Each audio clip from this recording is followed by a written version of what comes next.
ओम श्री योग वासिष्ठ महारामायण निर्वाण पुस्तकम प्रारंभ। द्वादश सर्ग।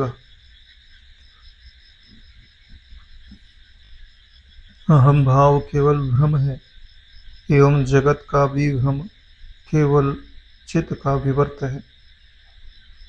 अविद्या उसी का मूल है। अविद्या के विनाश से अहम भाव का जगत रूपी भ्रम का विनाश हो जाता है। इसी का वर्णन इस सर्ग के अंतर्गत किया जाएगा। भूषुंड जी ने कहा, हे विद्याधर, जैसे एक आकाश में अन्य आकाश मनः कल्पित होता है, वैसे ही भ्रांति से आत्मा में अहम भाव की कल्पना की जाती है। जैसे एक महाकाश विद्यमान है, उसके अंदर आपने 100 घड़े बना दिए, तो घड़े के भीतर जो आकाश आ रहा है, क्या वह महाकाश से पृथक होता है? पहले महाकाश है, फिर उसी के भीतर आपने एक कल्पना कर ली कि महाकाश के एक छोटे से ही हिस्से को हम घटाकाश कहेंगे। तो यानी वह घटाकाश महाकाश से अभिन्न ही है, अपनी पृथक सत्ता नहीं रखता। ठीक वैसे ही जिसको अभी हम अहम अहम करते हैं, वह चिदाकाश से अभिन्न है। तो जो यह बात समझ लेता है वो अहम भाव में नहीं बंधता है। एक बात और है कि अहम भाव का जो प्रभाव दिखाई देता है, वह तपस्वी लोगों में दिखाई देता है। जिनके पास तप के कारण ऊंचा पद है, ऊंचा ज्ञान है, उन्हीं का जो अहम भाव है वो ठीक से जगत जान पाता है। बाकी एक कीड़ी जन्मती है, उसमें अहंकार तो होता है, लेकिन केवल स्वयं के प्रति ही। कहाँ जन्मी कहाँ मर गई किसी को पता नहीं चलता। इसलिए जो श्रेष्ठ लोग होते हैं या जो तपस्वी लोग होते हैं, अगर वो अहंकार विहीन है तो जगत का ज्यादा कल्याण होता है। अगर वो अहंकार संयुक्त है तो वो विनाश भी उतना ज्यादा ही करता है। इसलिए यह जो ब्रह्म विद्या है, पहले इसे राज विद्या बोला जाता था कि सबसे पहले भाई यह विद्या राजाओं को प्रदान करो, क्योंकि राजा अगर आत्मज्ञानी होगा तो उसके निर्णय सही होंगे, राग द्वेष से रहित होंगे, तो ज्यादा से ज्यादा लोगों को लाभ होगा। इसलिए अगर आप ब्रह्म विद्या धारण करते हैं तो आपको ब्रह्म विद्या के साथ अपनी इंद्रियों को तपस्वी बनाना चाहिए, प्रमादी नहीं बनाना चाहिए। जबकि तपस्वी इंद्रियों और प्रमादी इंद्रियों दोनों से आपका कोई संबंध नहीं है। तपस्या से आप में कुछ बढ़ेगा नहीं और आलस्य प्रमाद से आप में कुछ घटेगा नहीं। फिर भी भगवान कृष्ण कहते हैं कि कर्म अकर्म विकर्म से मुझे कोई प्रयोजन नहीं, फिर भी मैं आदर्श स्थापित करने के लिए श्रेष्ठ कर्मों को करता हूँ। हम उन्हीं के अंश होने के कारण हमें भी यह बात ठीक तरह से समझ लेना चाहिए कि हमारे शरीर का आचरण, हमारे मन का चिंतन, हमारी बुद्धि का निर्णय क्या ईश्वर के अनुरूप है। जिस भारतीय संस्कृति में हम जन्मे हैं, जिन आदर्शों की परंपरा में हमारा जन्म हुआ है, क्या हम उन आदर्शों को निर्वाह कर भी पा रहे हैं कि नहीं कर पा रहे हैं। जैसे जो कुलीन कुल के होते हैं, उनका आचरण भी कुलीन होना चाहिए, नहीं तो वे अपने कुल पर कलंक लगाता है। ऐसे ही हम लोगों का जो कुल है वो परम पावन है। भाई जिनका कुल ही दूषित हो उनसे कोई अपेक्षा नहीं रखता, फिर जिनका कुल पावन होता है उनसे अवश्य अपेक्षा रखी जाती है। तो जो देवता आदि हैं ऊपर के लोकों में, वह भारत में जन्मे हुए, सनातन धर्म में जन्मे हुए लोगों से आशा अवश्य करते हैं कि कम से कम ये तो अहम भाव का विनाश करके उस आत्मिक शांति को अपने हृदय में धारण करेंगे, जिस शांति को धारण करने मात्र से सिर्फ उन्हें ही शांति का अनुभव नहीं होता, जो उनसे जुड़े हुए श्रेष्ठ लोकों में बैठे हुए देवता आदि हैं, उनके भी पुण्य बढ़ते हैं, उनका भी प्रभाव बढ़ता है।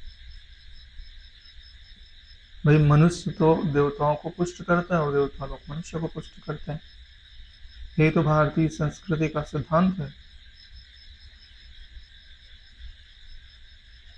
इसलिए कह रहे हैं कि जैसे घटाकाश महाकाश से अलग नहीं हो सकता, वैसे ही जिसको अभी आप अहम अहम से कहते हो, वह देह आकाश ब्रह्माकाश से अलग नहीं हो सकता।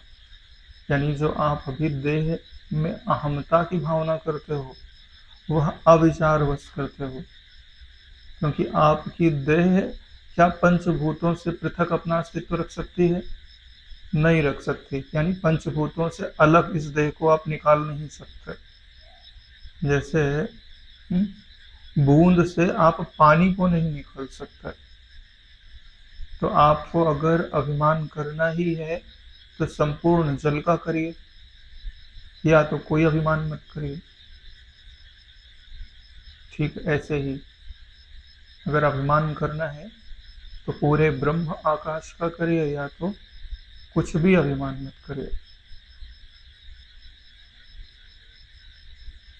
अहम भाव ही जैसे एक आकाश में दूसरे आकाश की उत्पत्ति के भ्रम का कल्पक है, यानी केवल कल्पना में ही आकाश में आकाश का जन्म हो सकता है, वैसे ही सत आत्मा ही अविद्या से आत्मा में अहम भाव का कल्पक है।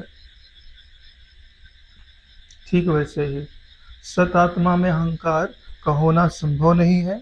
अगर उत्पन्न होता दिखाई दे रहा है तो वह सिर्फ कल्पना में उत्पन्न हो सकता है, सत्य में उत्पन्न नहीं हो सकता है। जैसे कल्पित अन्य आकाश भी आकाश से भिन्न नहीं है, वैसे ही अद्वैत आत्मा भी अहम भाव के कल्पक अपने चित स्वरूप को ही अज्ञान मानकर, यानी चित स्वरूप को ना जानने के कारण ही अहम एकदम इत्यादि की कल्पना से भाषित होता है।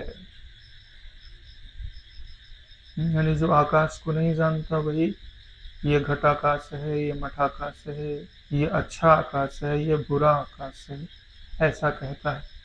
ऐसे ही जो चिद ज्ञान सत्ता सर्वत्र विद्यमान है, जो उसको नहीं जानता तो उसी के एक हिस्से को वह इदम कह देता है और दूसरे हिस्से को अहम कह देता है। यानी वही कहीं अहम बन जाता है, कहीं मम बन जाता है, कहीं अच्छा बन जाता है, कहीं बुरा बन जाता है।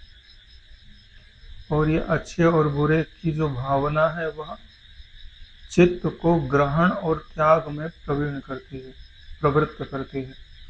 और ये जो ग्रहण त्याग है वही राग द्वेष को दृढ़ करता है, राग द्वेष बंधन को दृढ़ करता है।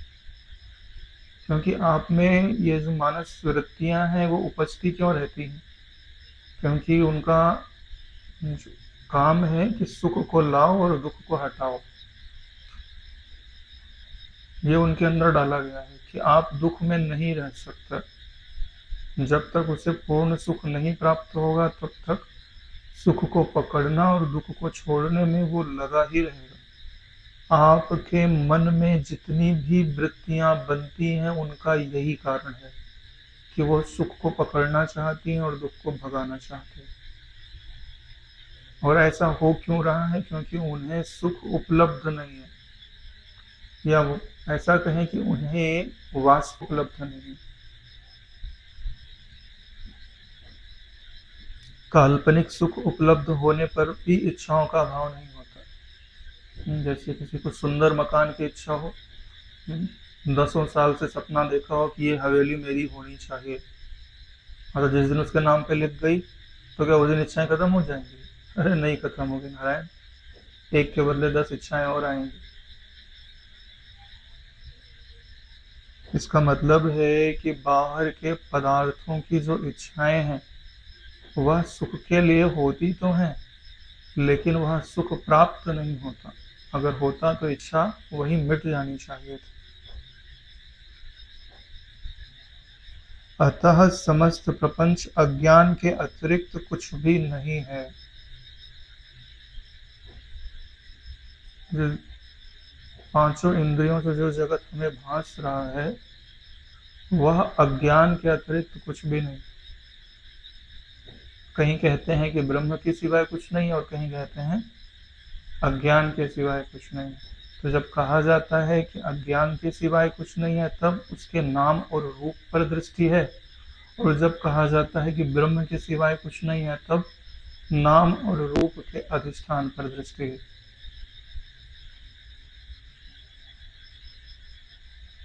हे विद्याधर, यह चिद्रूप ऐसा है जहाँ परमाणु में महामेरु के तुल्य आकाश भी महास्थूल है, यानी इतना सूक्ष्म है कि अणु भी महासुमेरु के समान स्थूल दिखाई देता है। देखो यहाँ पे सूक्ष्मता की जो कल्पना है वो क्या है। जैसे आपको पता होगा कि बिंदु की परिभाषा क्या होती है। जो ज्योमेट्री पढ़ते हैं उन्हें बिंदु की परिभाषा में क्या बताया जाता है कि जिसमें लंबाई चौड़ाई मोटाई कुछ भी ना हो उसे बिंदु कहा जाता है।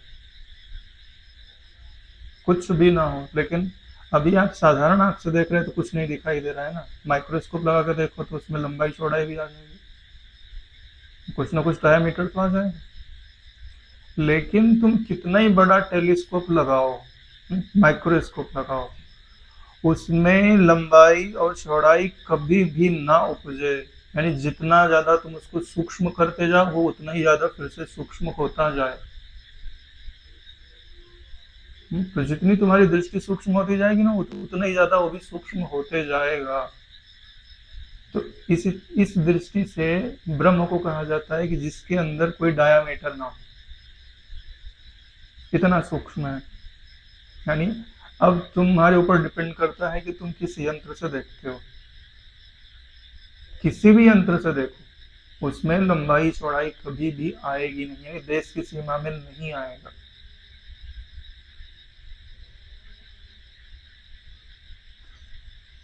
समस्त कल्पनाओं का अधिष्ठान चिदात्मा ब्रह्म परम सूक्ष्म है। जो सूक्ष्म होता है वही सक्षम भी होता है, समर्थ। जो स्थूल होता है वही पराधीन भी होता है। ये बात आपने से समझ लीजिए। इस पूरी प्रकृति में सबसे ज्यादा बल किसके पास है? वायु के पास। क्योंकि आकाश को तो तत्व ही नहीं गिना जाता, वो तो सिर्फ सबको स्थान देने के लिए कहा जाता है। क्यों नारायण, वायु में सबसे ज्यादा बल क्यों है? क्योंकि सबसे ज्यादा सूक्ष्म है। वैसे ही देख लो जल, जैसे बर्फ है तो खुद नहीं हिल सकती, जल में उससे ज्यादा सामर्थ्य है, और भाप में 13 से गुनी ताकत होती है। इसलिए जो चीज सूक्ष्म होती है वह चीज सक्षम भी होती है। इसीलिए कहा जाता है कि आप अपने चित्त को सूक्ष्म बनाओ। और सबसे ज्यादा सूक्ष्म क्या है? जो सबका अधिष्ठान। तो अधिष्ठान का जितना ज्यादा भाव आपका चित्त करेगा वो उतना ज्यादा सूक्ष्म होता जाएगा। ऐसे बोला जाता है ना कि आप अपनी वृत्तियों को सूक्ष्म करो। इसका मतलब है कि अगर वो स्थूल चीज का चिंतन करेगी तो स्थूल हो जाएगी, सूक्ष्म का चिंतन करेगी तो सूक्ष्म हो जाएगी। इसलिए अपनी चित्त वृत्ति से जो सूक्ष्म है उससे भी जो सूक्ष्म है, जितना ज्यादा तुम्हारी कैपेबिलिटी है उतने सूक्ष्म चीज का आप ध्यान करो या चिंतन करो, तो आपकी वृत्ति सूक्ष्म होने लगी, और जितनी सूक्ष्म होगी उतनी सक्षम होने लगेगी, बलवान होने लगेगी। इसलिए परमात्मा सक्षम है, इसलिए उसकी सत्ता सूक्ष्मतम कही जाती है। यह आकाश आदि स्थूल जगत रूप सब उसी ब्रह्म की ही कल्पना है। तो यह जो जगत है उसे ब्रह्म की ही कल्पना कहा जाता है। देखो ब्रह्म की कल्पना का मतलब समझते हो? प्रकाशक का जो प्रकाश्य है वही जगत, यानी कि ब्रह्म को जब कल्पक के रूप में देखा जाएगा तो नारायण वह प्रकाशक होगा।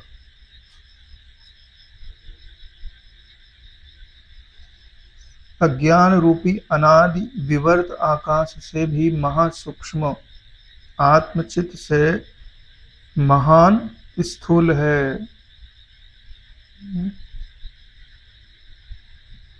यानी दोनों चीज बताई जा रही है कि यह जो जगत है वह परब्रह्म परमात्मा में विवर्त रूप है,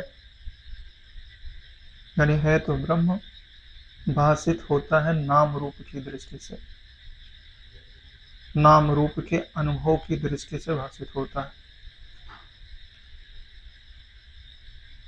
अगर उसको जगत सहित देखा जाए तो महान स्थूल भी है, और केवल अधिष्ठान की दृष्टि से देखा जाए तो परम सूक्ष्म भी है। यानी जब उसे कहा जाता है कि महान स्थूल, अतिशय स्थूल रूप है।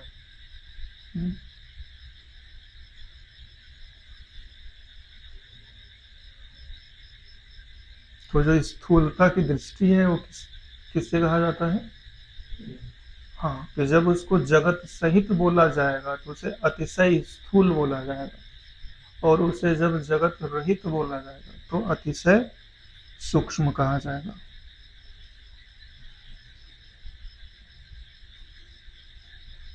वैसा परम सूक्ष्म चेतन ही अहम इदम आदि अनादि वासनाओं से उत्तरोत्तर स्थूल हुए भी अपने स्वभाव की कल्पना करके जो समस्त पदार्थों का ज्ञान रखता है वही संपूर्ण सृष्टि रूप से अवस्थित है।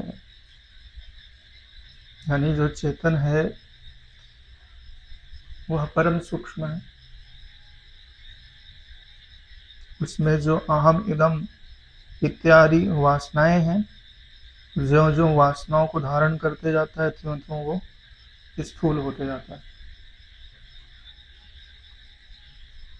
और वही फिर संपूर्ण सृष्टि के रूप से स्थित रहता है। अहमता एवं आकाश आदि जगत वैसे ही आत्म चेतन का विवर्त है, जैसे तरंग आदि जल के विवर्त है। इन दो चीजें बता रहे हैं, एक आपके भीतर जो अहमता है, दूसरा इस अहमता को धारण करके नाम रूप को प्रतिबिंबित करने वाले जो पंच महाभूत है, ये दोनों ही, यानी इसमें जगत भी आ गया और जगत का अभिमान करने वाला भी आ गया। दोनों ही उस सत आत्मा में विवर्त हैं, जैसे तरंग जल में विवर्त है। चित्त की विवर्त शून्यता ही प्रलय, यानी जब विवर्त नहीं होता तो उसी को प्रलय कहा जाता है। जो शांत निश्चल जल द्रव के समान, स्पंदहीन वायु के आकार के समान, आकाश के हृदय के समान है। यानी जो ब्रह्म तत्व है उसकी उपमा किससे दी जा रही है कि जब जल में कोई लहर ना हो तो वह ब्रह्म है, जब वायु में कोई स्पंदन ना हो तो वो ब्रह्म है, और जब निर्मल आकाश हो। आकाश तो सदैव निर्मल है, लेकिन जब आप ऐसा तत्व दृष्टि से देख सकें तो उसकी उपमा ब्रह्म से दी जाती है। इस तरह देश काल आदि संसार एवं उसके अवान्तर अन्य हजारों का एकमात्र घन अविद्या अभ्यास से हीन चित्त के विवर्त के अतिरिक्त अन्य कुछ भी नहीं है। यानी जितना आपकी वृत्ति देश को देखती है, काल का अनुभव करती है, वह सब चित्त के विवर्त के अतिरिक्त, यानी शुद्ध ज्ञान में कल्पनाओं के दिखने के अतिरिक्त अन्य कुछ भी नहीं है। विवर्त का मतलब विपरीत वर्तन या विभिन्न के वर्तन। जैसे मेरा शरीर है, प्रकाश है तो वह दिखाई दे रहा है कि आकाश भाई बैठे, अंधेरा हो जाए तो कोई बोले नहीं आकाश भाई बैठे, कोई बोले नहीं महेश भाई बैठे, कोई बोले नहीं रघु भाई बैठे। 10 लोग हैं, 10 प्रकार की कल्पनाएं हो गई तो विविध वर्तन हुआ ना, जो वस्तु एक ही है ना, एक ही व्यक्ति हो सकता है, लेकिन वो 10 व्यक्तियों के रूप में कल्पित हो रहा है। इसको भी विविध वर्तन के लिए भी विवर्त आता है और विपरीत वर्तन के लिए भी विवर्त आता है। तो यानी कि है एक ज्ञान सत्ता, लेकिन बीच में जो माध्यम है वो क्या है? चित्त। इस जगत को आप चित्त से देखते हो, इसलिए यह विवर्त दिखाई देता है। इसको ऐसे समझो कि जैसे कुछ दृश्य ऐसे होते हैं जो बिना यंत्रों की सहायता के दिखाई नहीं देते। ठीक है, जैसे इसमें जितने जीवाणु हैं अपने को दिखाई दे रहे? नहीं दिखाई दे रहे। इलेक्ट्रॉन माइक्रोस्कोप लगाओगे तो दिखाई देंगे। अब मान लो उस इलेक्ट्रॉन माइक्रोस्कोप में कुछ गड़बड़ी हो जाए, तो तुमको तो नहीं पता है गड़बड़ी हो गई। अब जो है, जो हरे कलर का है उसको काला दिखावे, जो काला है उसको लाल दिखावे, कुछ का कुछ दिखावे, तो तुमको क्या लगेगा? सच्चाई है ना। अब आपको अगर सही चीज देखनी है तो क्या करना पड़ेगा? कि जो गलत दिखा रहा है उसको हटा दो और जो सही दिखा रहा है उसको लगा दो। यही तो करना पड़ेगा ना। तो वही तो कहा जा रहा है आपको कि जो संसाराकार वृत्ति को बनाता है वो एपरेटस तुम्हारा खराब हो गया है, उसको हटा दो और जो ब्रह्माकारता का दर्शन कराता है वैसा लगा दो। यानी वैसा इलेक्ट्रॉन माइक्रोस्कोप हटा दो जो खराब हो चुका है। यानी जो आपके भीतर बैठ करके संसाराकार वृत्ति को प्रमोट करता है उस चित्त को हटाना पड़ेगा, और जो ब्रह्माकार वृत्ति को दिखाता है उसको लगाना पड़ेगा।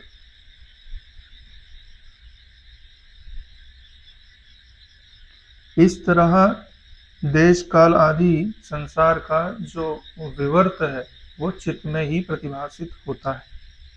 यानी यह जो जगत है वह विवर्त मात्र है। यानी यह जो जगत है यह जिसके आश्रय से दिखाई दे रहा है उसमें है नहीं। जैसे ठूठे में चोर दिखाई दे रहा है तो चोर का आश्रय ठूठा है, लेकिन चोर ठूठे में है नहीं। यह बात आपको निश्चित समझ लेनी चाहिए। चित्त का विवर्त होने के कारण आकाश, नौका, जल, स्थल, निद्रा, जगत तथा स्वप्न में यह संसार उदित के तुल्य आभासित होता है। यानी ऐसा लगता है कि यह यहाँ पर उत्पन्न हो गया है, लेकिन उत्पन्न नहीं होता, सिर्फ आभासित होता है, यानी उसका आभास मात्र होता है। आकाश से भी महासूक्ष्म एवं संचलन आदि समस्त विकारों से रहित होने के कारण यथार्थतः चिति का विस्तार एवं संकुचन नहीं होता। यानी जैसे कहते हैं ना कि भाई चिति ने जगत को रचा होगा तो फैल गई होगी, नहीं तो सिकुड़ गई होगी। तो चिति के अंदर ना फैलना है ना सिकुड़ना है। क्यों? क्योंकि नारायण वह पूर्ण है ना, पूर्ण ना घट सकता है ना बढ़ सकता है।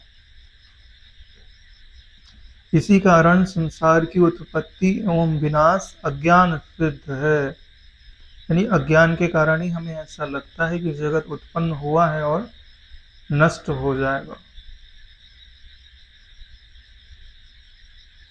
अज्ञान को एक सरल शब्द से बोला जाए तो अविचार, यानी जब आप विचार नहीं करते।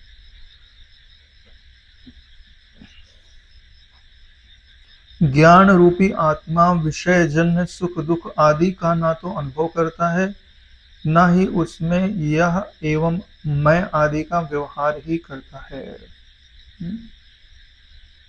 लेकिन जो ज्ञान रूप आत्मा है वह सुख दुख आदि का अनुभव नहीं करता, वह सुख दुख आदि के अनुभव करने वाले का अनुभव करता है। सुख दुख का कौन अनुभव करता है? मन रूपी देवता ना। जो साक्षी है वो तो मन का अनुभव करता है ना, मन के अंदर जो वृत्तियां हैं उनका अनुभव नहीं करता। इसीलिए वो इनमें अहम या मम भाव भी नहीं करता, सत्ता मात्र है। हम्म? लेकिन आप ये नहीं कह सकते कि वह मन की कल्पनाओं को जानता नहीं है, जानता है। अगर नहीं जानता तो ज्ञान रूप हो जाता, लेकिन कभी यह नहीं कह सकता कि मैं इन वृत्तियों को जानता हूँ। जानता तो है मगर कह नहीं सकता, कहने के लिए कर्म इंद्रियां चाहिए ना, क्योंकि कहा भी वृत्ति के द्वारा जाएगा और वृत्ति से कहने के लिए वृत्ति को पकड़ना भी तो पड़ेगा। इसलिए जब आपको होगा कि शुद्ध आत्मज्ञान बोलो तो शुद्ध आत्मज्ञान बोलने वाला मौन हो जाएगा। जान सब कुछ रहे मगर बोल एक शब्द नहीं सकता, क्योंकि बोलना बिना अज्ञान को स्वीकार किए बोला नहीं जा सकता, बिना अध्यास को स्वीकार किए बोला नहीं जा सकता। वैसे भी जिसको अभी आप मन कहते हो वो अनात्मा ही तो है। देखो नारायण, चाहे ज्ञान हो जाए चाहे ना हो, ये सदैव अनात्मा ही रहेंगे। जब ये कहा जाता है कि मन ब्रह्म है, उस समय मन होता है क्या? मन नहीं होता नारायण। जब ये कहा जाता है कि जगत ब्रह्म है, उस समय क्या जगत भी है और ब्रह्म भी है क्या? नहीं नारायण। जगत सदैव कल्पित होता है और कल्पित वस्तु होती नहीं है, इसीलिए उसे ब्रह्म कहा जाता है। जगत भी होवे और वह ब्रह्म भी होवे तो बात यथार्थ नहीं होती। प्रत्युत जल में द्रवत्व के समान, यानी जल जैसे जल के अंदर द्रवता होती है, अद्वितीय आत्मा अपने कूटस्थ स्वभाव में अवस्थित है। कूटस्थ स्वभाव मतलब अचल स्वभाव में स्थित, यानी उसके ऊपर तुम कितने कूटो, ठीक है, वो अपना स्थान बदलने वाला नहीं है। जैसे धरती, कितने गड्ढा खोदो, चाहे हथौड़ा लेके इसके ऊपर मारो, वो अपना स्थान थोड़ी ना बदलते, ऐसे ही। और यहाँ तो हथौड़ा मतलब पृथ्वी की दृष्टि से सत्य हो सकता है, लेकिन जो वो कूटस्थ पदार्थ है उसकी दृष्टि तो से सब कल्पित है। तो कल्पना का हथौड़ा मारोगे तो आकाश का क्या बिगड़ेगा? पृथ्वी का भी हथौड़ा ला लो तो भी आकाश का क्या बिगड़ेगा? तो कल्पना का मार रहे हो।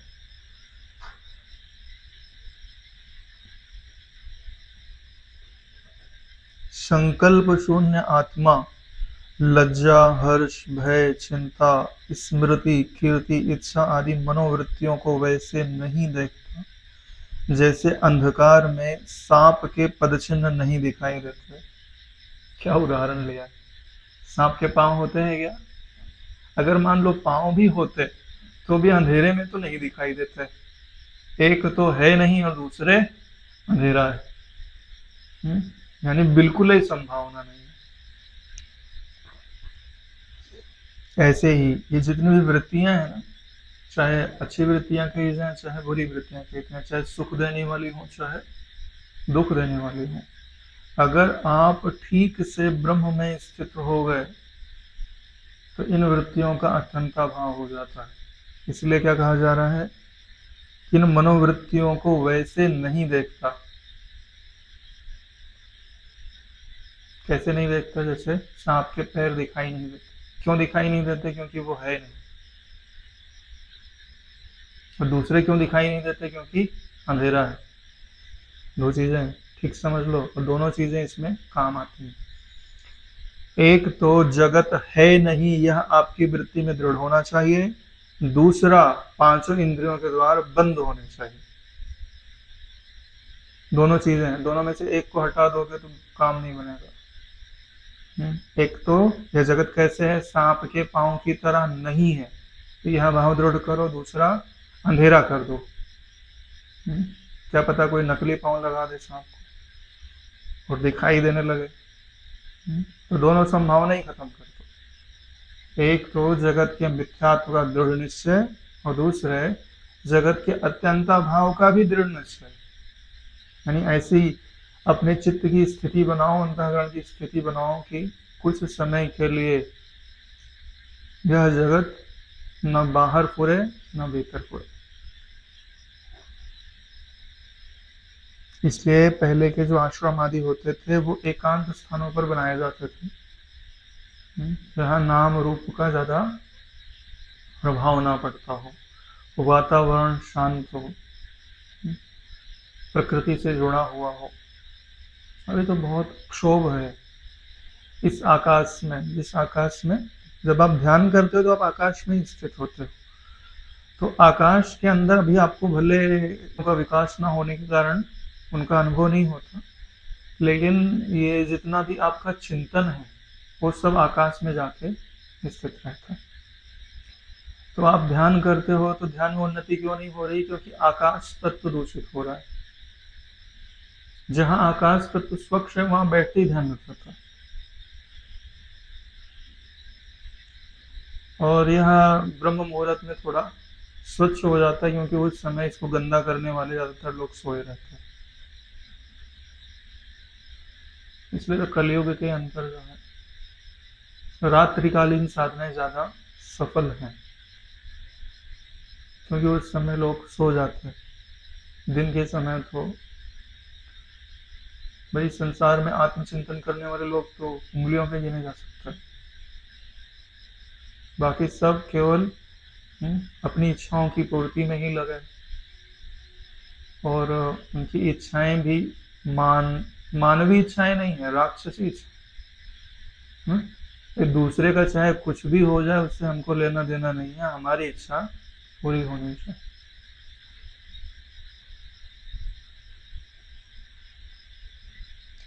हे विद्याधर, ब्रह्मरूपी चंद्रबिंब से स्फुरित जीव चिदाभास रूपी चंद्रिका के अंशभूत चाक्षुष आदि ज्ञानमयी सुधारस, यह संसार परमात्मा से सर्वथा अभिन्न है।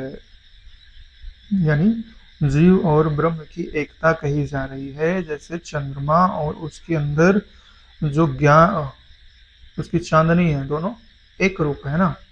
चांद अलग और उसकी चांदनी अलग, ऐसा थोड़ी ना होता है। तो ब्रह्म अलग और उसकी ज्ञानमयी जो सुधा रस है, अमृत है, उसके अंदर शीतलता है, आनंद है, वो अलग और ब्रह्म अलग, ऐसे थोड़ी ना हो सकता। ऐसे ही ब्रह्म और जीव की एकता है। जैसे पानी और लहर की एकता होती है। भाई लहर को तुम घर ले जा लो और पानी को तालाब में छोड़ दो, ऐसा तो हो नहीं सकता ना। इस रीति से परमात्मा से अभिन्न संसार के स्फुरित होने पर भी किसी शरीर आदि में मानसिक व्यथा अहमता रूप से स्फुरित होती है। जो शरीर आदि में मानसिक व्यथा है, उसके स्फुरन का कारण क्या है? अहमता आदि। अगर अहंकार ना होवे तो शरीर की पीड़ा को ढोवेगा कौन, पकड़ेगा कौन, संग्रह करके कौन रखेगा?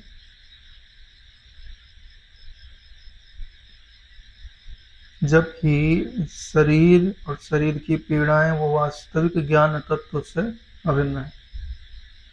भाई शरीर का भी ज्ञान ही होता है, पीड़ा का भी ज्ञान ही होता है, लेकिन जब इस आभास ज्ञान को सत्य समझ लिया जाता है और एक अहंकार खड़ा होकर के बोलता है नहीं मैं इसी को पकड़े ही रहूंगा, ये मेरा है, तो अब वो व्यतीत नहीं हो पाता। नहीं व्यतीत हो जाए तो झंझट खत्म हो जाए।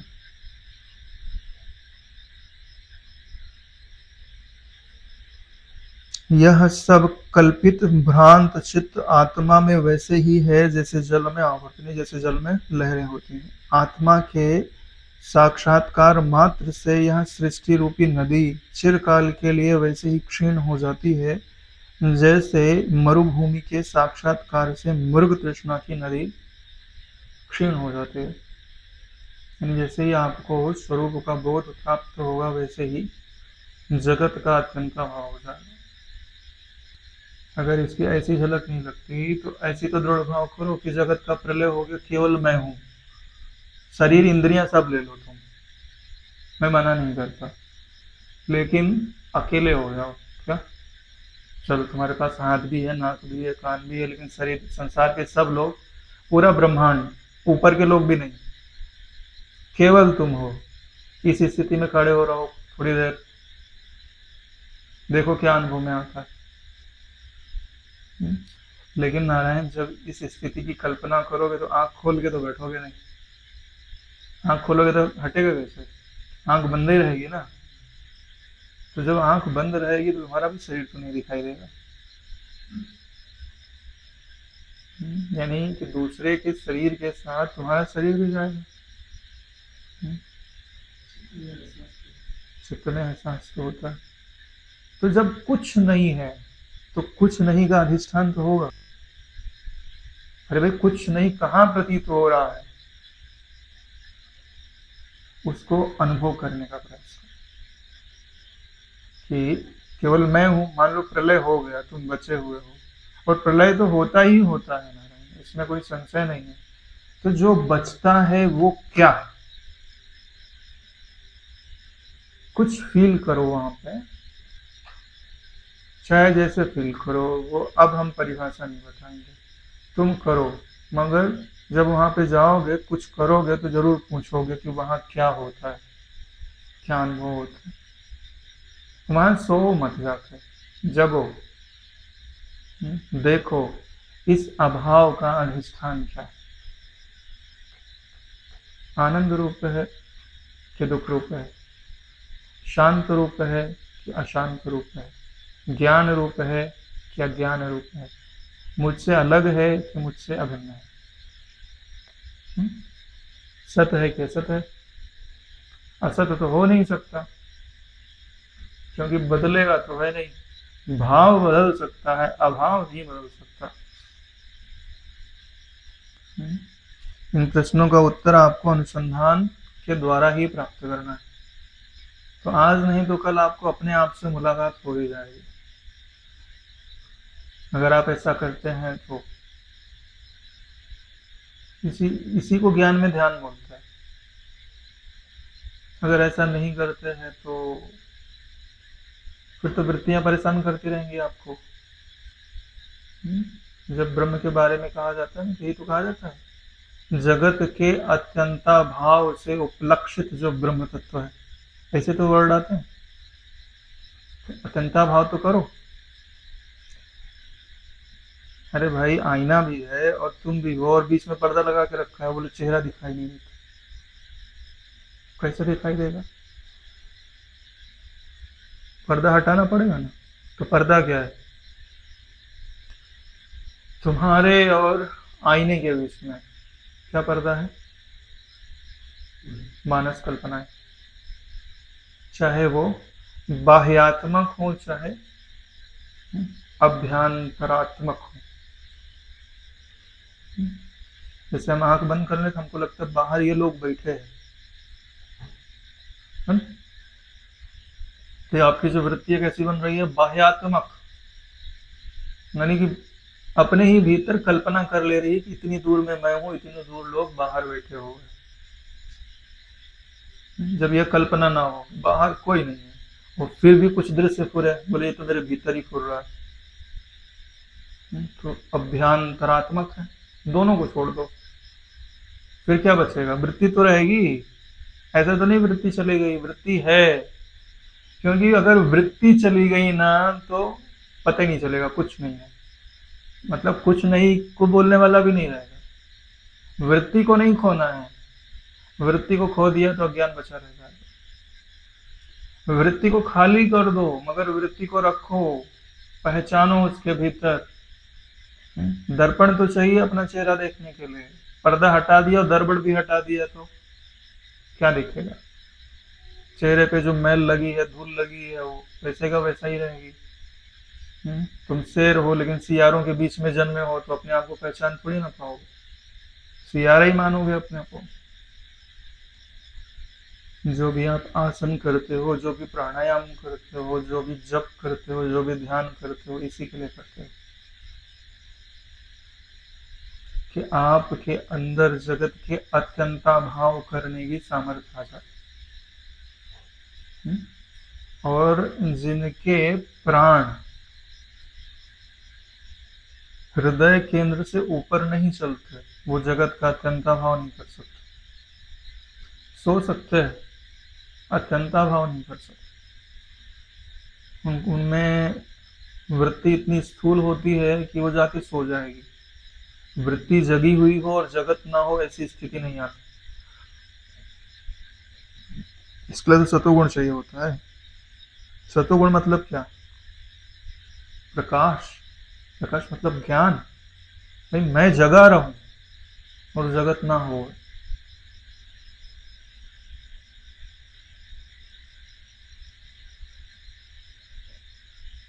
जिस प्रकार आवर्तों से जल अथवा दूर से धूम्र का काला ढेर बादल के जैसा भासता है, वैसे ही ब्रह्म एवं मन के मध्य यह सृष्टि जड़ एवं अजड़ रूप से भाषित होती है।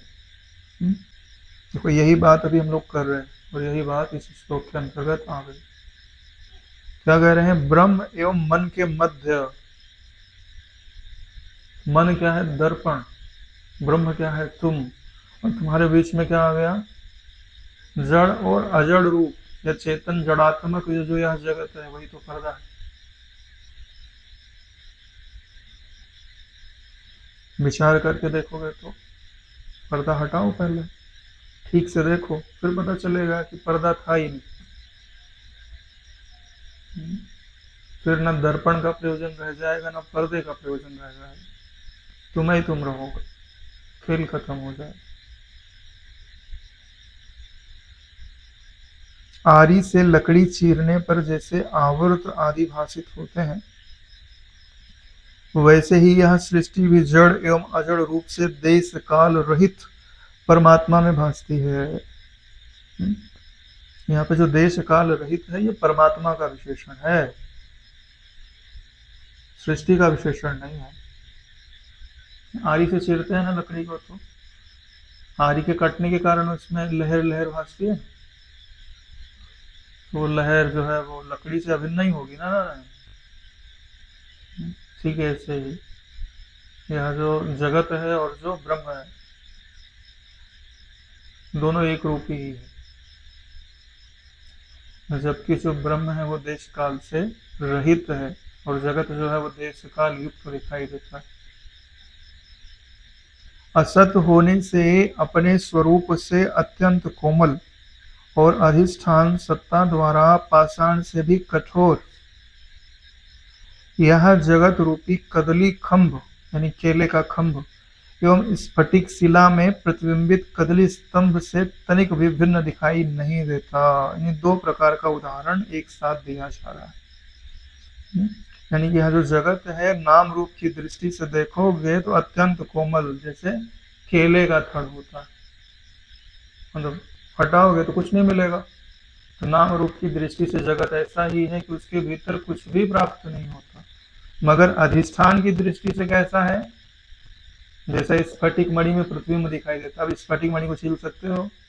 नहीं छील सकते नारायण, अत्यंत कठोर है, अत्यंत ठोस है। ऐसे ही जगत अधिष्ठान की दृष्टि से ब्रह्म है और नाम रूप की दृष्टि से सत है। सहस्र मूर्ति परमात्मा में यह संपूर्ण संसार उसके अंगूठे जैसा ही है। यानी जो परमात्मा है वो तो हजारों मूर्तियों वाला है, और जो संसार है उसके पांव के अंगूठे, मतलब परमात्मा बहुत विशाल है और संसार उसकी अपेक्षा अत्यंत क्षुद्र है। विभिन्न प्रकार के काम आदि रंगों से रंजित अंदर से शून्य इस असार संसार का मार्जन केवल तीव्र वैराग्य के द्वारा ही संभव है। अगर आपके भीतर तीव्र वैराग्य नहीं है, या तो तीव्र वैराग्य हो या तो परमात्मा के प्रति तीव्र प्रेम हो, तभी इस जगत का मार्जन हो सकता है, नहीं तो नहीं हो सकता। जगत का मार्जन समझ रहे हैं, जिसको अभी तक हम कह रहे थे, जगत का अत्यंताभाव हो जाना। तो तीव्र वैराग्य होगा तो हो जाएगा, या तो परमात्मा से तीव्र प्रेम होगा तो हो जाएगा। बीच वाले लोग झूला झूल रहे हैं, कभी इधर कभी उधर। लोलक है ना, वो घड़ी का लोलक नहीं होता, पेंडुलम, वैसे ही कभी दाएं कभी बाएं, कभी दाएं कभी बाएं। और इसी के लिए तो सारा यत्न है। जो कुछ आप कर रहे हो किस लिए तो कर रहे हो, यार परमात्मा से प्रेम हो जाए, या तो तीव्र वैराग्य हो जाए। सुर असुर विद्याधर गंधर्व एवं महोरग यानी महान सर्पों आदि से युक्त यह संपूर्ण जगत जड़ पवन अथवा सूत्र आत्मा से स्पंदशील एवं चेतित ब्रह्म से चेतित है।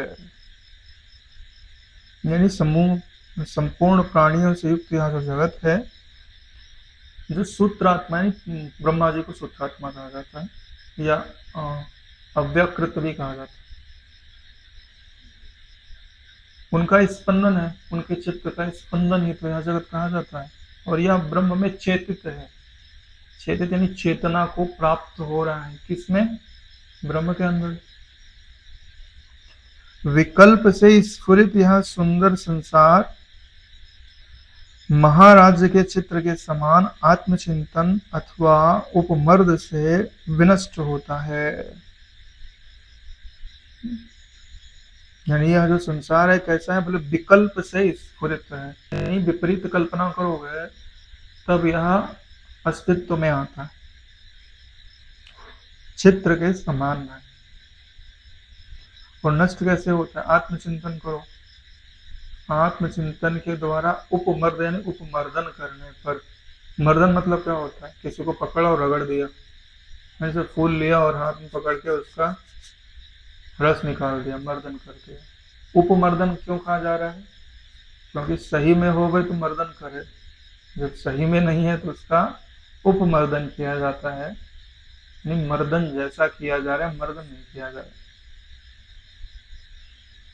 अरे कोई चीज हो गई तब तुम उसका तेल निकाले मर्दन करके, इस पास के कुछ है ही नहीं तो। यानी आत्मचिंतन से ही यह विनष्ट होता है। आत्मचिंतन कर समझते हो? आत्मा ही आत्मा है और कोई है नहीं, और वही मैं हूं। ऐसा जो तुम्हारी वृत्ति का बनना है उसी को आत्मचिंतन बोलता है। चलो ये नहीं समझ पाते तो मैं साक्षी हूं, ऐसा चिंतन करो। देह से अलग हूं, वो भी आत्मचिंतन के लिए आ जाता है। स्पंदशील एवं मिथ्याशील विकल्पांश में प्रतिबिंबित संबित जल में पड़े तेल बिंदु के समान विस्तार पाती है। जैसे पानी के अंदर तेल की एक बूंद डाल दो तो फैल जाती है, ऐसे ही जब आप अपनी शुद्ध संबित में आत्मा का चिंतन करते हो तो वह आत्मचिंतन भी उस शुद्ध संबित में फैल जाता है। काम वासना आदि जाल समूहों से बद्ध स्वजन स्नेह मिश्रित विषय रसों की भंवर भूमि तरंगों से संबित का विस्तार ही महाराज रूप से वर्णित यह संसार है। और जब उसमें आत्मचिंतन न फैले तो क्या फैला रहता है? बोले काम वासनाएं। जो आपके स्वजन स्नेही जन हैं उनके विषयों की, भाई वो भी तो विषय रूप है। या तो आप अपने सुख की इच्छा करते हो या तो अपने स्वजनों के सुख की इच्छा करते हो। तो यही सब उसमें तरंग रूप से उत्पन्न हो रहे हैं और यही वो महान राज्य हैं जिन्हें संसार रूप से कहा जाता है। तो एक तरह से यहाँ पर संसार जो पांचों इंद्रियों से दिखाई देता है उसको नहीं बोल रहा। किसको बोल रहे हैं? जो तुम्हारे चित्त के अंदर इच्छाएं हैं, तुम्हारे बंधु बांधवों का प्रेम है और उनके सुख की इच्छा है, इसी को यहाँ पे संसार या महाराज्य कहा जा रहा है।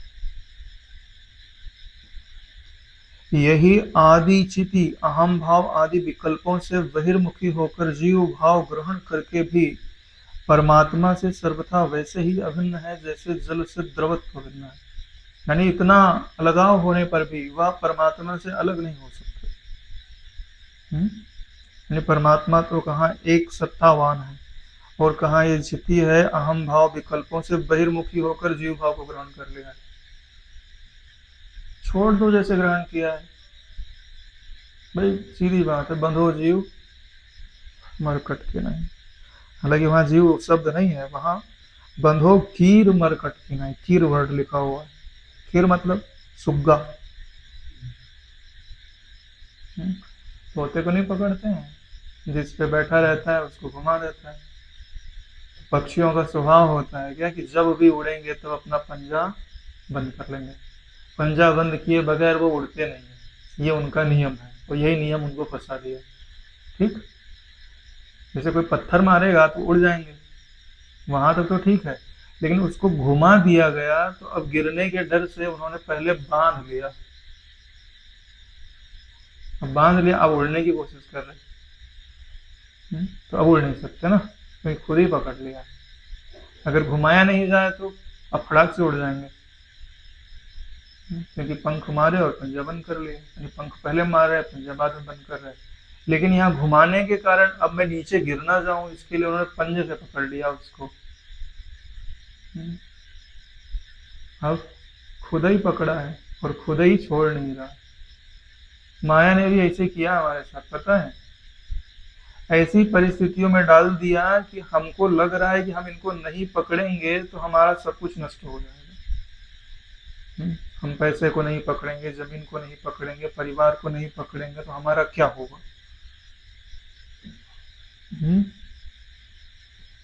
अरे माँ के पेट में आने के पहले चिंता की थी तुमने?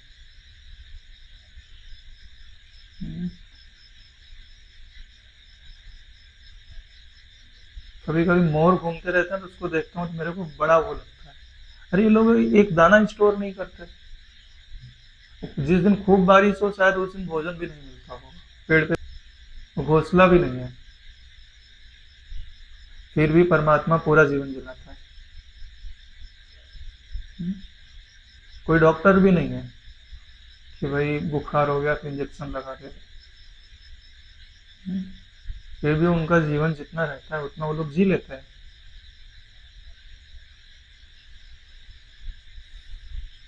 तो जो मुट्ठी हमने बंद की हुई है उसको छोड़ना पड़ेगा। भाई जब बैठते हो तो जो जो आपको याद आ रहा है उसको उसको भुला दो, यही मुट्ठी को खोलना है। भाई उस समय के लिए तो भुला दो, बाद में फिर पकड़ लेना, कोई दिक्कत नहीं है। बापूजी नहीं बताते कि अगर वो 2 उंगली से पकड़ पकड़ के निकाले तो सारे काजू खा सकता है, मुट्ठी नहीं बंद करे, अंदर हाथ ले जाए, 2 उंगली से पकड़े, एक काजू निकाल के खा ले, फिर दूसरा काजू निकाल के खा ले, सारे काजू खा सकते हैं। दिक्कत क्या हुई, एक साथ सब चाहिए, समझ नहीं है, टाइम है, बंदर को करना भी क्या है, बंदर को करना भी क्या है नारायण, वो लोग उसको देखते थोड़ी ना रहते हैं, खोदा वो मिट्टी गाड़ी, वो हांडी गाड़ी डाल के चल दिए, कब आएगा बंदर, सुबह गाड़ के गए और शाम को आते हैं देखते कि हाँ फंसा पड़ा है। यानी बंदर के पास समय की कमी नहीं है, उसको कोई दूसरा काम नहीं करना है, आराम से निकाल के खा सकता है। दिक्कत क्या है, मुट्ठी ऐसे भरी है कि अब वो निकल नहीं रही है। ऐसे ही जब हमको जगत में कुछ चीजें प्राप्त होने लगती हैं तो हमको लोभ घेर लेता है, क्या, लोभ, और लोभ ही मुट्ठी को बंद करा देता है, ऐसे बंद करा देता है कि अब मुट्ठी वहां से निकल नहीं सकते। उदाहरण देके बताएं, जैसे अभी कोई आईएएस ऑफिसर बन गया, ठीक, कोई दिक्कत नहीं है, बंधन में नहीं है वो, लेकिन अब उसके पास इलीगल मनी कमाने के इतने ज्यादा रास्ते हैं कि अब वो गया और कमाई किया, यहाँ से वहां से सब जगह मुट्ठी भर लिया। जब मुट्ठी भर लिया तो अब अहंकार वहां से पीछा नहीं छोड़ेगा, कहीं ना कहीं कुछ ना केस लगेगा, कहीं ना कहीं कुछ ना कुछ होगा, क्योंकि जो तुमको धन देगा वो इलीगल काम भी तो करवाएगा, तुम्हारे अंदर वो चिंताएं डाल देगा, वो परेशानियां डाल देगा कि अब अगर तुमको जो धन दिया जा रहा था तुम्हारे हक का उतने में ही गुजारा करते तो आत्मचिंतन करके शांत हो सकते थे, लेकिन अब जो तुमने इलीगल धन कमाया, कई लोग ऐसा बोलते हैं कि अगर हम नहीं कमाएंगे तो हमारा चलेगा कैसे। तो मैं यार सोचता हूँ कि जिस दिन इनको जॉब नहीं मिली थी उस दिन इनका कैसे चल रहा था भाई। अरे लाखों लोग जो है आईएएस के लिए एग्जाम देते हैं, उसमें से बनते कितने हैं, 800-900 एक साल में बनते हैं, बाकी लोग तो भूखे ही मर जाते होंगे। कोई भूखा नहीं मरता, कई लोग तो उनसे भी ज्यादा पैसा कमाते हैं। हम्म?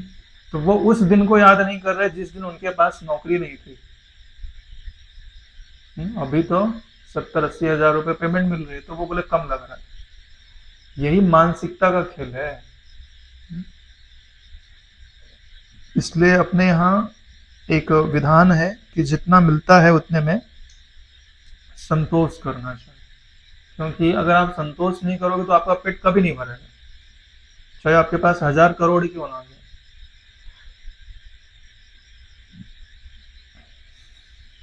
चित रूपी स्वात्मा सूर्य की उपाधि में प्रविष्ट होकर अहम इत्यादि संज्ञा प्राप्त कर सृष्टि कहलाता है। यानी यह ज्ञान ही है, जब वो अहंकार में प्रविष्ट करता है तभी उसे सृष्टि का अनुभव होता है। यथार्थतः चेतन से पृथक ना कोई सृष्टि है ना कोई सृष्टा है। भाई चेतन होगा तभी तो सृष्टि होगी, तभी तो सृष्टि को रचने वाला होगा। जैसे जल से लहर आवर्त आदि स्पंद रहित केवल जल ही है, वैसे ही आकाश आदि प्रपंच निर्माण में ना तो चिदात्मा आकाश रूप से स्थित है, ना तो स्वयं को उससे भिन्न मानता है, ना ही उसका करता है। यानी जो चिद रूप आत्मा है वो आकाशवत स्थित है, वह किसी को अपने से भिन्न नहीं मानता, क्योंकि उसके सिवाय कोई दूसरा है ही नहीं, और ना अपने को किसी का कर्ता मानता है कि मैंने इसको बनाया है, क्योंकि ऐसा बोलने के लिए भी तो वृत्ति चाहिए। चाहिए कि नहीं चाहिए? भाई वृत्ति चाहिए। और एकदम हस्त मलकवत अनुभव में आता है कि मेरे अंदर जो वृत्तियां उपज रही हैं मैं उनको स्वीकार करूं कि ना करूं, ये बिल्कुल आपके हाथ में है। ये मेरी है कि मेरी नहीं है, यह अभी मेरे ही हाथ में है। अभी वृत्ति उपज रही है ना, उसको मेरी वृत्ति बोलूं कि और किसी की बोलूं। अभी पता है हम लोगों की सीमा ऐसी क्यों है, लिमिटेशन ऐसी क्यों? क्योंकि हमको हमारे ही मन की मनोवृत्तियां पता चलती है। कुछ समय अभ्यास करो तो दूसरे के मन की मनोवृत्तियां आप पढ़ सकते हो। तो जो दूसरे की मनोवृत्ति तुमको पढ़ने में आएगी वो भी लगेगा कि मेरे ही मन की मनोवृत्ति है, क्योंकि दिखाई तो तुमको ही देगी ना। हाँ ऐसा लगेगा कि हाँ उससे आ रही है, लेकिन पढ़ने में तो तुम्हारे ही मन में आएगी ना। तब तुम्हारे पास वहां दो ऑप्शन रहेगा, यह मेरे मन की वृत्ति है या उसके मन की वृत्ति है। अभी तुम्हारे पास क्या ऑप्शन है? एक ही ऑप्शन, जितनी भी वृत्ति आती सब मेरे मन की वृत्ति है। तो अभी भी जितनी वृत्ति आती किसी और के मन की वृत्ति, मेरे पास तो मन ही नहीं है। मैंने अपना मन तो परमात्मा को दे दिया और परमात्मा में मिट गया, झंझट ही खत्म हो गई, बड़ी शांति रहती है।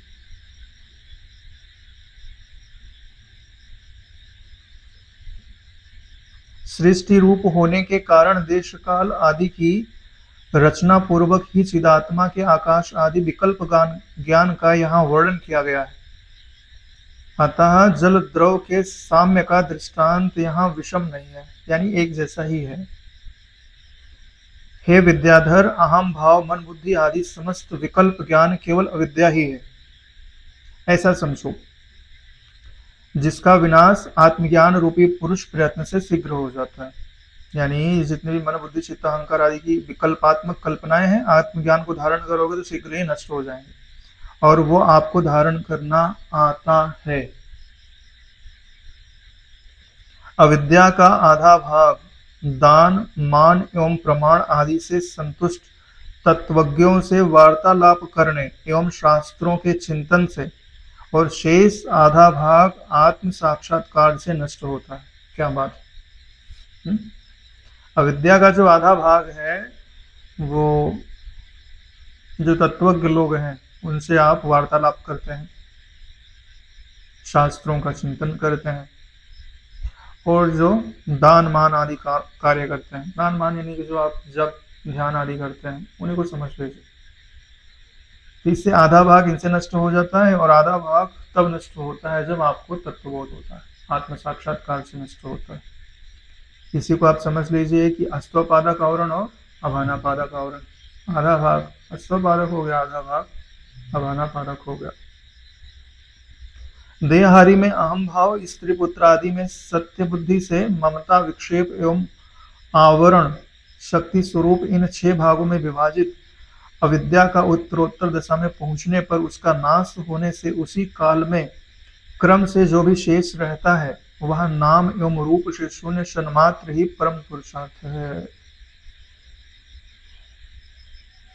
यानी देह आदि में जो हमता है, स्त्री पुत्र आदि में जो सत्यता है, ममता है, विक्षेप है, आवरण है, जब आप ठीक से क्रम से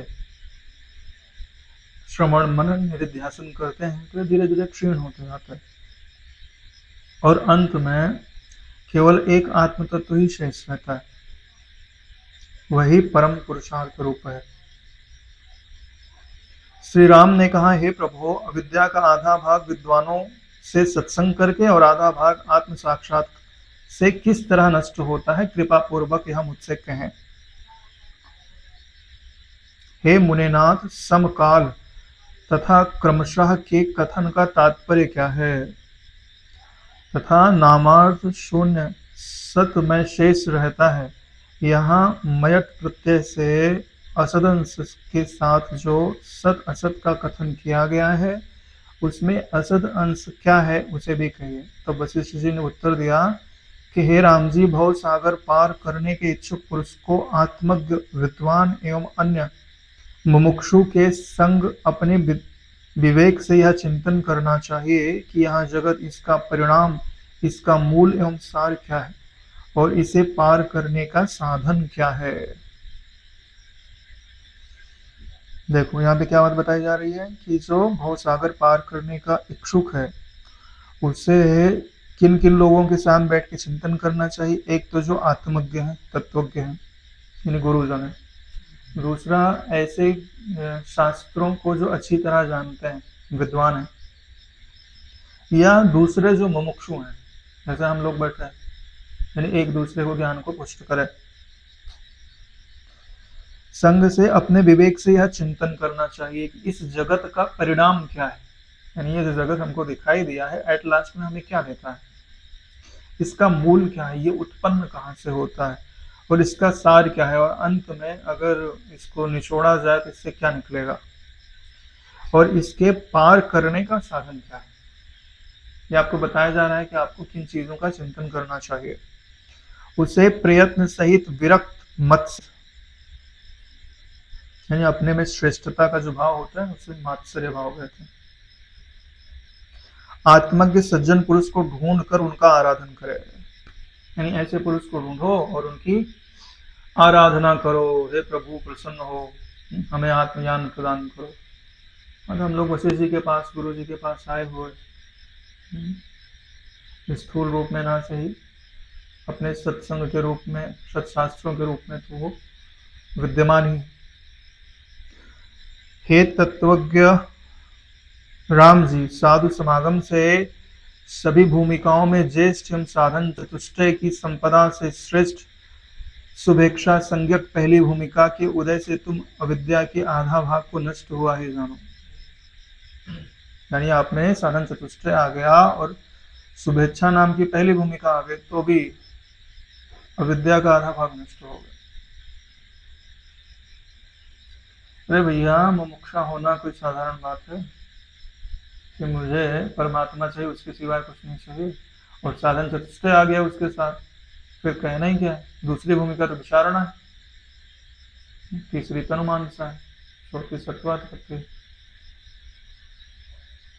हे राम जी, मुमुक्षु को चाहिए कि वह अविद्या का आधा भाग संत के संग से, उसका चतुर्थांश शास्त्र चिंतन से एवं अन्य चतुर्थांश का विनाश आत्म साक्षात्कार रूपी अपने पुरुषार्थ से करे।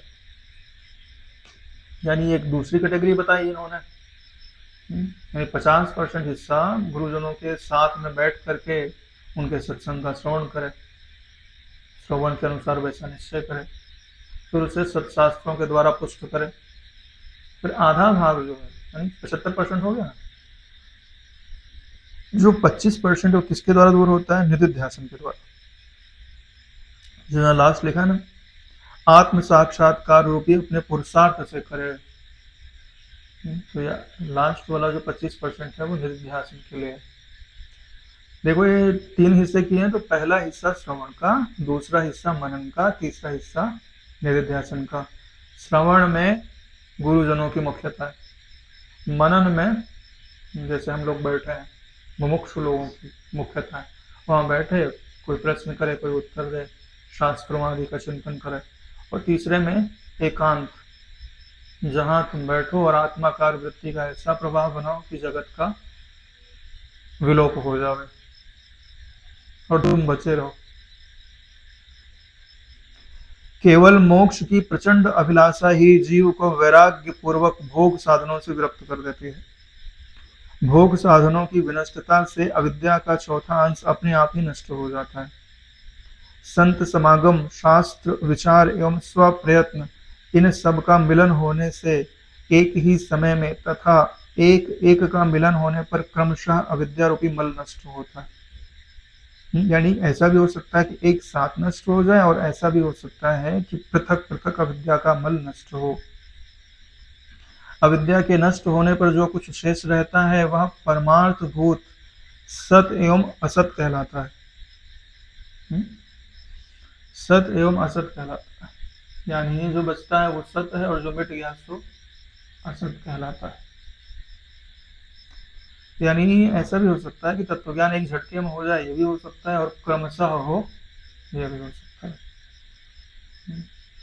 एक झटके में हो जाए इसका तो मुझे अनुभव नहीं है, क्रमशः होता है इसका, इसके बारे में मैं कुछ प्रमाण दे सकता हूँ।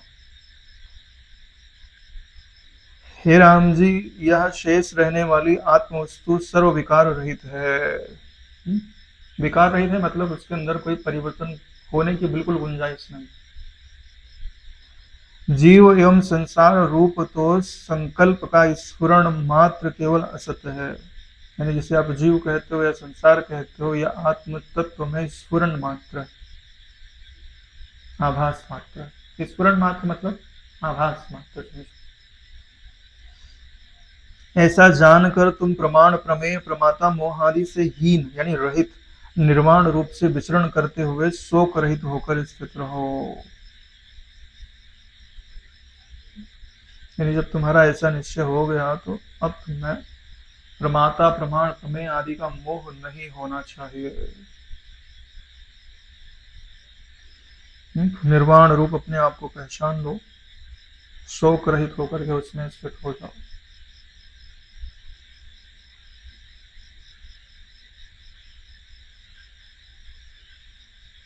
ऐसा ही जो तत्व के महापुरुष होता है वही सुख से जगता है, वही सुख से सोता है। जिसके पास इच्छा नहीं है वो जो सबसे ज्यादा सुखी है ना। तो किसमें इच्छा नहीं है? जो यह जानता है कि मैं आनंद रूप हूं।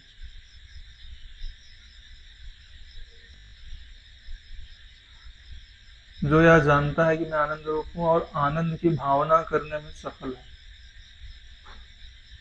तभी तो उसको जानने का फल मिलता है।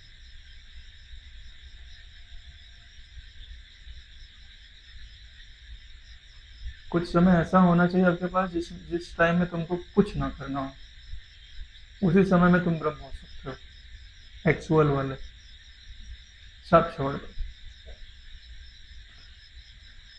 बैठे रहो, ज्ञान तो ही तुम्हारे पास। एक बार विचार करके सब कुछ हटा दो और फिर छोड़ दो। एक बार विचार करके अपने को ब्रह्म पद पे बिठाओ और सब कुछ छोड़ दो। हाँ, फिर जो उठे उसका निवारण करते जाओ और बैठे रहो, बस। और करना क्या, मैं तो ऐसे बैठता हूँ बस आँख बंद किए, ओम ओम ओम ओम ओम ओम ओम ओम ओम।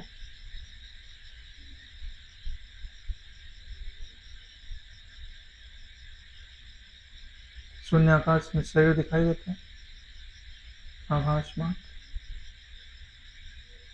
ज्यादा विक्षेप है तो नीचे के अंगों को देख के आदेश दे देता हूँ, भैया तुम नहीं हो ही नहीं, आकाश में आकाश के जैसे घुल गए, बैठे रहो शांत। जो व्याप्त सत्ता है, ज्ञान रूप है, आनंद रूप है, वही मैं हूँ। शांत में बैठे रहो। प्राण उदित होता है, प्राण अस्त होता है, लेकिन वह प्राण के साथ देह नहीं है, केवल प्राण ही है। जो सांस चल रही है ना, तो मैंने देह तो मिटा दिया, लेकिन सांस तो चल रही है। हाँ तो चलने दो, वो आकाश में उपज रही है और मिट रही है। उसके चारों तरफ केवल व्याप्त आकाश, और सांस थोड़ी है, वो ज्ञान है जो स्फुरित हो रहा है फिर अस्त हो रहा है, स्फुरित हो रहा है अस्त हो रहा है। धीरे धीरे स्फुरित होना और अस्त होने के बीच में गैप बढ़ता जाएगा। एक समय ऐसा आएगा कि उसका अनुभव भी, उसकी अनुभूति भी शांत हो जाती। चाहे तुम समाधि बोल लो, चाहे ब्रह्मी स्थिति बोल दो, चाहे जो बोल दो, लेकिन जब चित्त वृत्ति जगती है वहां से, क्या शांति, क्या आनंद। उस समय उतने आनंद का अनुभव नहीं होता जितना जगने पे होता है। उस समय तो मतलब प्रकट होने का साधन ही नहीं है, ऐसा समझ। अब यार इससे सरल रीति से, भाई जैसे मैं चल रहा हूँ वैसे ही तो बताऊंगा।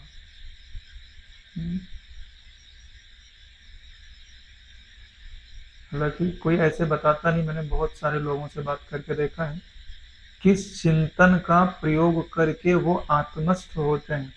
तुम बोल के दिखवाओ उनसे, कोई नहीं बताता। कोई चुरा ना ले उनको। हाँ, तुमको कैसे करना है ये बता देंगे, मैं कैसे करता हूँ ये नहीं बताता।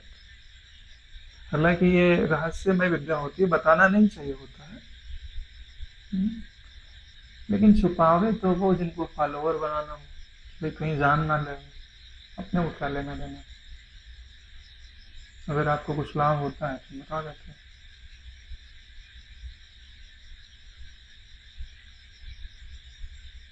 देखो, जब तक तुम अपने शरीर को खोओगे नहीं ना, तब तक मजा नहीं आएगा।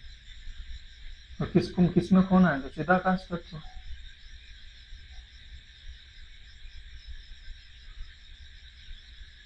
अब तो तुमको लग रहा हो इतना आसान है ना। ऐसा मत करना, मैं बौरी डूबन डरी रही किनारे गए, जिन खोजा तिन पाया। भाई पानी में कूदना पड़ेगा, डरो मत पानी से। हम्म?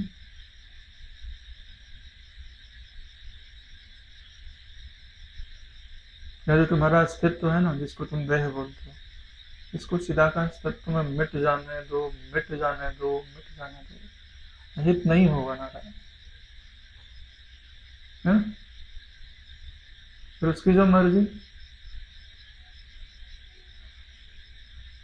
चलो नारायण जी, विश्राम लिया जाता है। द्वादश सर्ग ही पूर्ण होता है। ओम कायेन वाचा मनसेन्द्रियैर्वा करोमि यद्यत् सकलं परस्मै श्रीसद्गुरुवेति समर्पयामि। ओम सहनावतु सहनौ भुनक्तु सह वीर्यं करवावहै तेजस्विनावधीतमस्तु मा विद्विषावहै। ओम शांति शांति शांति। श्री सद्गुरुदेव भगवान